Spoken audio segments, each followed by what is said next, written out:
Nothing could be further from the truth. Slavery didn't destroy the black family. Do you know that we were still getting married through slavery? Jumping the broom in secret, even under punishment of death. We were married during Reconstruction. We were married during civil rights. When do you begin to see the rise of the single-parented black female household? 1970. After they killed Dr. King, the United States government said we must neutralize the black power base. And they determined that the black power base was the black family. It was independent black skilled men and women who financed King, financed Mr. Garvey, financed Mr. Muhammad, financed SNCC and CORE, the Freedom Riders and the sit-in movement. So they said, if we want to crush the black struggle, we got to crush the black family. So guess what they did in 1970? King dies in 68. In 1970, they came into the black communities and de-industrialized our city centers. In 1970, they started shutting down the factories. Remember, up until the 50s and 60s, you didn't need a college degree to get a decent job. Many of us got grandparents who worked in factories their whole life and lived better lives than we're living now with 2 and 3 degrees. They could work in their same neighborhood, and everybody worked for the factory. Good retirement, pension, benefits, medical. They started shutting down the factories in 1970, and then they went into the high schools and did what?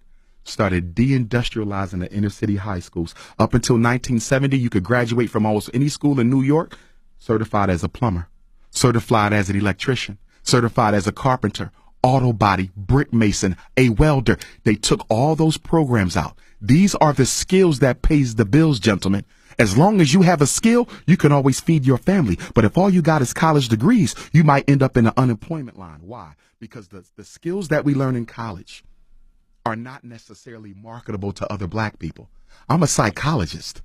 Ain't too many black people running around looking for a psychologist to reveal all the skeletons in their closet. Yeah, you got to talk to a white Exactly. person. So they started sending us to college instead of teaching us how to work with our hands. That was the 70s. That was the economic castration of the black male. Now let's go to 1980. The CIA comes in, cocaine import agency. They drop off crack. So now the unemployed black man who has always been a breadwinner, Envy, even in slavery, we were always the breadwinner up until 1970. Now the crack comes. You got a decision. I can sell this crack and try to put some food on the table, or I can smoke it to deal with the fact that I'm no longer economically relevant to the black woman. And let's be clear, the decade of the 70s was the decade of making the black man economically irrelevant to the black woman. We're the only man in America who is out-earned and out-educated by our mates. No other woman in America out-earns and out-educates their mates. And this is not the black woman's problem. I want to be clear. This was systematically done to make us irrelevant to our families. Then the 1990s come, Bill Clinton crime bill, 3 strikes and you out. Mandatory minimum wages, the Bill Clinton crime bill. Now all those unemployed black men who got caught smoking crack or selling crack now being sent off to jail. And then they also give us the ADHD so that we could dope the kids up with the same medicine that sent the father to jail. Then the year 2000 come, George Bush hits us with the what? Faith-based initiative. He finds a loophole in federal law that allows you to finance churches. So now the mega churches and the medium-sized churches in the black community, Charlemagne, are being financed by the government.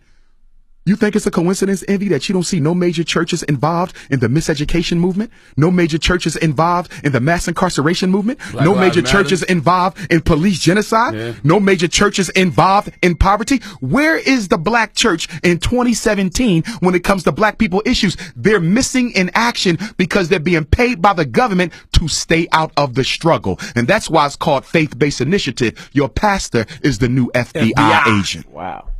Well, where you going to tell me you going to be tonight?